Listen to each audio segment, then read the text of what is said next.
when I returned home that afternoon.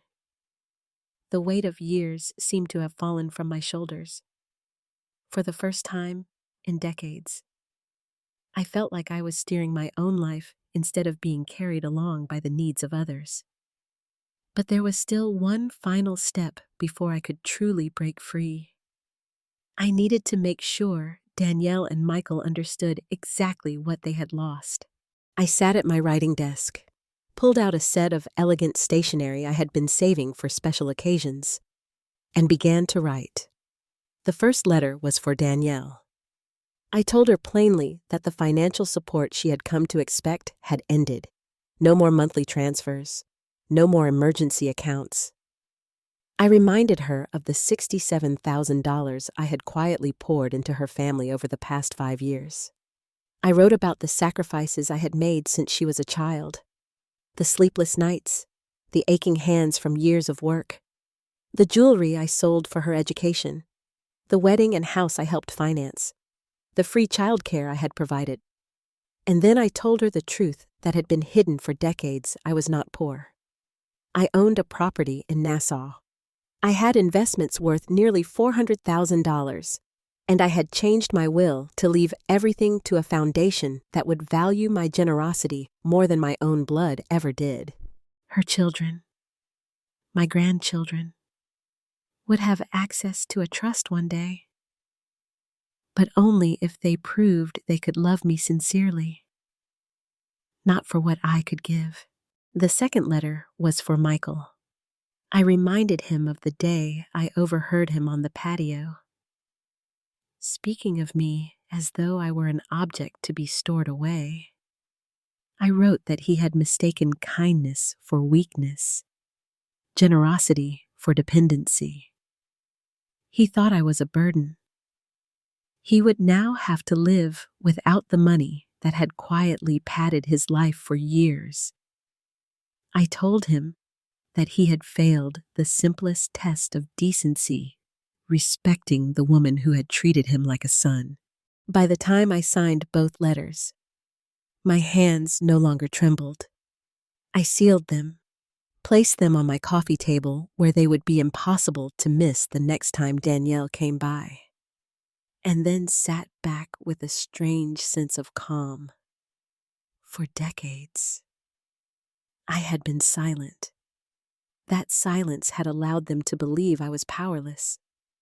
But now, with every stroke of the pen, I had reclaimed my voice. The next morning, I continued my plan. At the travel agency, I booked a first-class ticket to Nassau for Friday. "Is this a vacation, ma'am?" the agent asked brightly. "No," I replied with a smile that surprised even me. "This is a liberation trip." The condo I had inherited was fully furnished. Sitting on a strip of white sand I had only ever seen in postcards.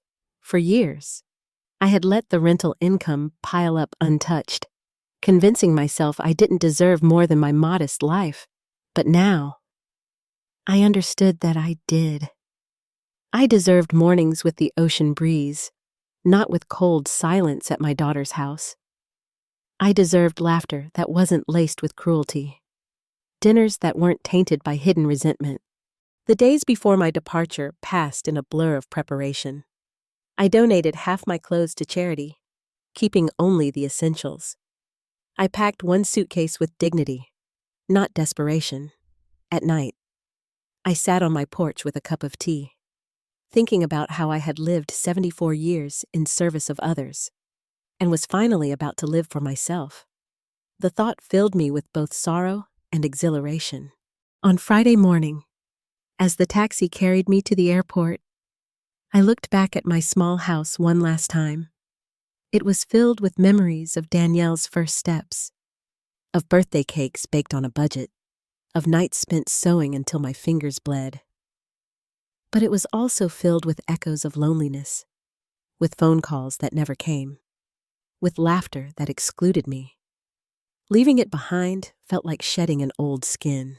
At the airport gate, I held my boarding pass with steady hands for the first time in years. I was not thinking about who needed me, or what bill had to be paid, or what errand I had to run for someone else. I was thinking only of the future, the one I would build on my own terms. Danielle and Michael believed they had rid themselves of me, that I was nothing but a burden to be cast aside. Soon, they would learn the truth. They hadn't discarded a burden. They had lost a treasure. When I landed in Nassau, the humid air wrapped around me like a warm embrace. For years, this place had been nothing more than a line in a will, a property I never dared to imagine as mine. But as I stepped into the condo for the first time, I knew my life had changed forever. The wide balcony overlooked the turquoise sea. The sound of waves filled the rooms, and the scent of salt water mixed with blooming hibiscus drifted inside. I set my suitcase down and let myself breathe in freedom. This was no longer a distant dream. It was my home. That first week, I explored the town, tasting local food, walking along the beach barefoot, and meeting neighbors who greeted me without expectation, without judgment, without seeing me as an obligation. For the first time in decades, I felt truly invisible in the best sense of the word, not dismissed, but free to exist without being scrutinized or diminished. I bought fresh fruit at the market, learned the names of flowers I'd never seen before, and every evening I sat on my balcony with a glass of wine, listening to the sea whisper a lullaby just for me. But back home, silence must have cracked into chaos. I imagined Danielle finding the letters, her face paling as she read every word, her voice trembling as she realized that all the money she had come to depend on was gone. I could picture Michael pacing in frustration, calculating how to replace the financial safety net I had quietly been providing. They had expected a weak-old woman who would cling to them no matter how poorly they treated her. Instead, they discovered a woman who had walked away and taken her fortune with her. Weeks passed, and I began receiving messages. At first, they were confused. "Mom, why didn't you tell us you were leaving?" Then they turned defensive. "How could you just abandon us after everything we've been through?" Finally, they became desperate. "Please, Mom, the kids miss you. We need your help." I didn't respond. For 74 years, I had put everyone else's needs before my own. Now, silence was my loudest answer. One evening, as the sun sank into the horizon, painting the ocean gold, I thought about the arc of my life, how I had gone from a young mother abandoned by her husband to a woman who had built her daughter's future with calloused hands, to a grandmother mocked in her own child's living room. I thought of every sacrifice I had made, every dollar given, every insult swallowed. For decades, I believed love meant giving until I had nothing left. But now I understood the truth: love without respect is slavery. The transformation wasn't instant. There were nights when I cried, missing the children's hugs, missing the innocence of when Danielle still needed me and called me her hero. But those tears dried faster each time, because every morning I woke up to the sound of waves instead of ridicule, to freedom instead of obligation. Slowly, I stopped thinking of myself as the woman they had discarded and began to see myself as the woman who had saved herself. One afternoon, I visited a local community center. There were seniors gathered there, laughing, cooking together, dancing to music that filled the air with joy. Many of them had stories of abandonment too. Families who had forgotten them, children who rarely called. But instead of shrinking, they had found each other that day. I signed up to volunteer, using part of my savings to fund programs for seniors who felt invisible. The joy in their eyes reminded me that I wasn't alone.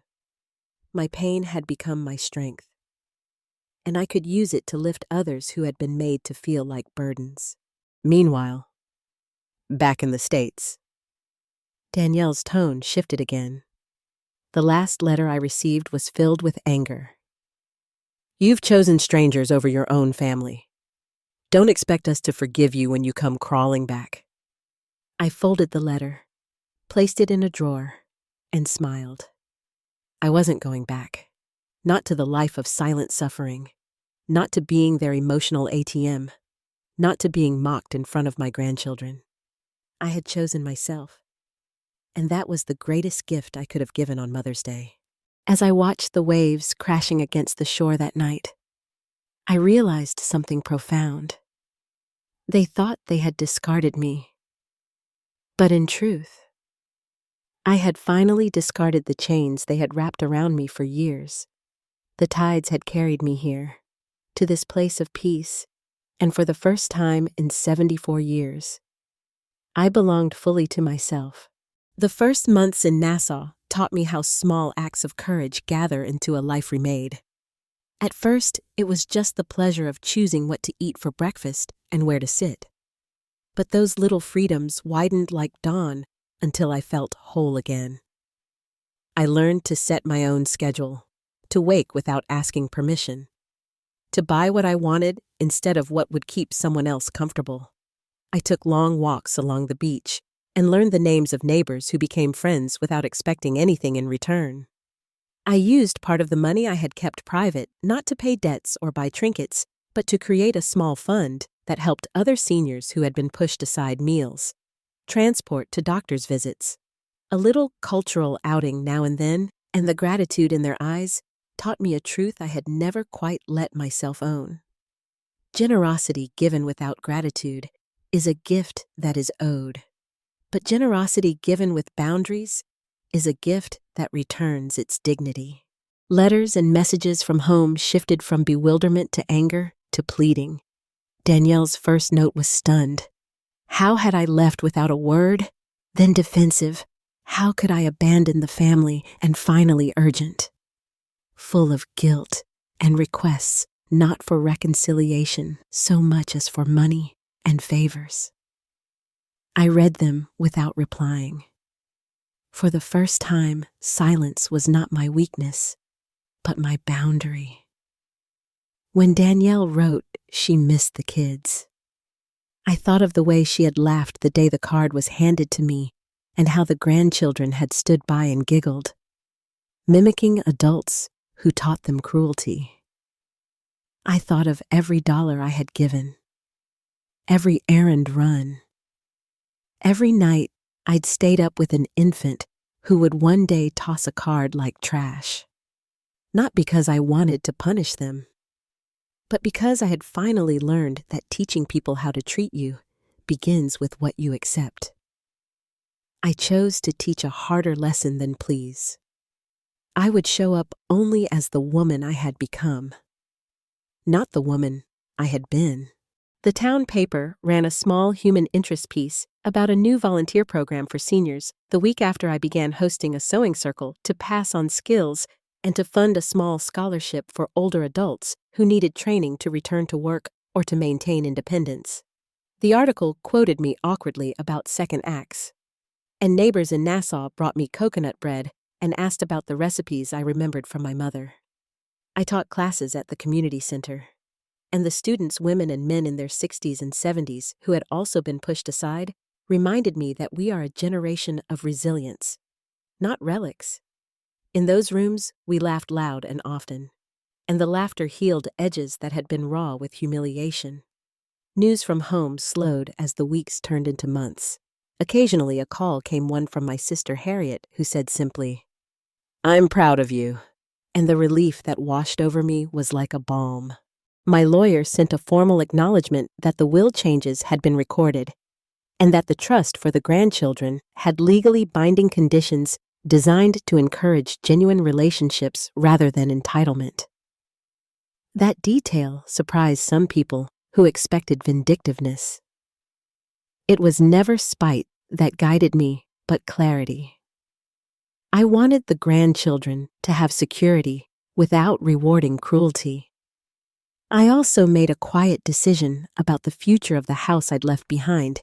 It would be sold, and the proceeds used to set up a small community home for elders in my old town safe.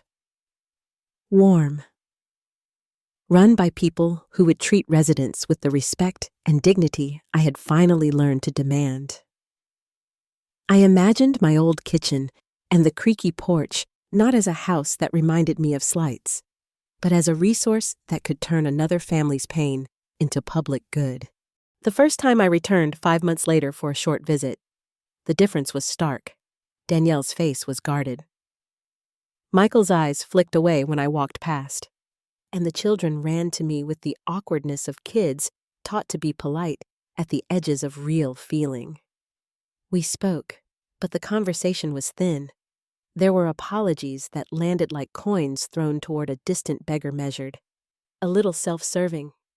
I did not restore the money, nor did I offer my presence as an emotional credit line. Instead, I brought cookies for the children and left a gentle note for Danielle. I love you, but I will not be your bank.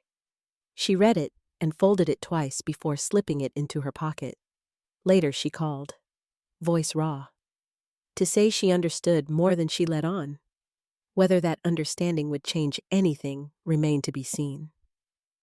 What did change, unmistakably, was me. I had learned to recognize the difference between sacrifice and self-erasure. I had learned that being generous does not require tolerating contempt, that family is not a guarantee of respect, and that sometimes protecting the people you love means protecting yourself first so you can be of true help later. The greatest lesson came quietly as I sat on my balcony in Nassau, watching a sunset that painted the ocean like a promise you are not obliged to shrink to make room for other people's comfort. You are allowed to flourish. Even if flourishing looks like walking away. If my story offers anything to anyone listening, let it be this: love is a verb that should never require the surrender of dignity. Learn to measure your giving not by what you lose, but by what it costs you to keep giving. When the cost is your soul, the bill is too high. If this touched you, please like, share, subscribe, and leave a comment below about a time you chose yourself. Your story could help someone else find the courage to do the same.